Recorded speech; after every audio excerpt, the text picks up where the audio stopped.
Hello everyone, welcome to my channel. साथियों, कहा गया है कि ईश्वर हमसे रूठ जाए तो हमें गुरु का आश्रय मिल सकता है, परंतु गुरु के रूठने पर हमें कहीं आश्रय नहीं मिल सकता। ईश्वर भक्त दादू महाराज की एक छोटी सी कहानी है। दादू महाराज एक नगर के बाहर रहते थे। वे ईश्वर भक्ति के गीत गाने में बड़ा आनंद लेते थे और कोई उनके पास आता तो उसे भक्ति का उपदेश देते। धीरे धीरे लोगों में उनकी प्रसिद्धि होने लगी। पास के शहर के कोतवाल भक्ति की बातों में थोड़ी रुचि रखते थे।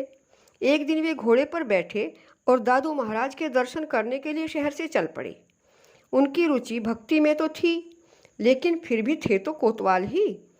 शहर से बाहर जंगल में दूर तक चले गए, कहीं कोई दिखाई नहीं दिया। तभी दूर उनकी नज़र एक व्यक्ति पर पड़ी। पास में गए तो देखा कि वह मार्ग में लगी झाड़ियों को काटकर सड़क साफ कर रहा था। कोतवाल ने रोब से पूछा, तू जानता है कि महात्मा दादू कहाँ रहते हैं? वह व्यक्ति अपने कार्य में इतना खो गया था कि उसने कुछ सुना ही नहीं। कोतवाल को बड़ा गुस्सा आया। गाली देते हुए बोले, कौन हो तुम? मैं तेरे बाप का नौकर नहीं, शहर का कोतवाल हूँ, जल्दी बोल। उस व्यक्ति ने अब की बार सुना, आश्चर्य से कोतवाल की ओर देखा और धीरे से मुस्कुरा दिया। कोतवाल ने सोचा कि यह व्यक्ति उसका मजाक उड़ा रहा है। उसने घोड़े को चलाने वाली चाबुक से ही उस व्यक्ति को पीट डाला। वह व्यक्ति चाबुक खाता रहा, फिर भी मुस्कुराता रहा। कोतवाल को और भी गुस्सा आया और उसने उस व्यक्ति को जोर से धक्का दे दिया। उस व्यक्ति का सिर पत्थर पर लगा और रक्त बहने लगा।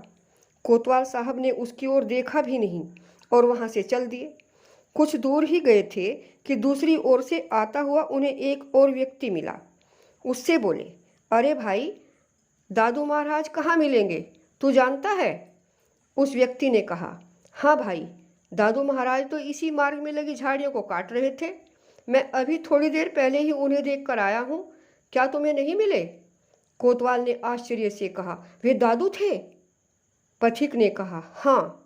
कोतवाल ने तुरंत घोड़ा उस ओर मोड़ दिया और उसे तेजी से दौड़ाते हुए वापस आए। उन्होंने देखा कि दादू ने अपने सिर पर पट्टी बांध ली थी और वे अभी वैसे ही झाड़ियाँ काट रहे थे। कोतवाल शीघ्रता के साथ घोड़े से उतरे, दादू के चरणों में गिर पड़े।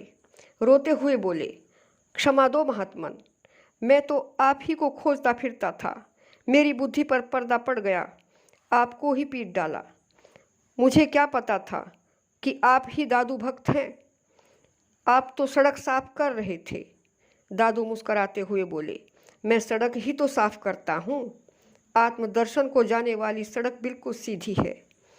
इस पर जब काम, क्रोध, लोभ, मोह और अहंकार की कटीली झाड़ें उग आती हैं, तब लोगों के लिए चलना कठिन हो जाता है। बहुत अधिक झाड़ें उग जाएं तो मार्ग लुप्त हो जाता है। वह आध्यात्मिक संसार की बात है, यह भौतिक संसार की। इस सड़क पर झाड़ झंखाड़ बहुत हैं, उन्हें दूर कर रहा हूँ जिससे यात्रियों को कष्ट न हो। कोतवाल बहुत दुखी हुआ और बोला, मुझे माफ़ कर दीजिए महात्मन, मुझसे बहुत बड़ा पाप हो गया। अगर उस समय आप मुझे बता देते कि आप ही दादू महाराज हैं तो मुझसे यह निकृष्ट कार्य न होता। मेरी आँखों पर पर्दा पड़ गया था। अब मैंने सीख लिया है कि कोई भी कार्य बिना सोचे समझे नहीं करूँगा। दादू जोर से हंस पड़े, बोले, कुछ नहीं किया तुमने। एक व्यक्ति एक घड़ा खरीदता है तो उसे भी ठोक पीट कर देख लेता है।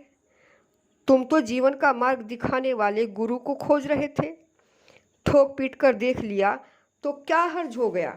साथियों, सच्चे गुरु ऐसे ही होते हैं। क्षमा और सहनशीलता गुरु के वे गुण हैं जो उसे सच्चा गुरु बना देते हैं।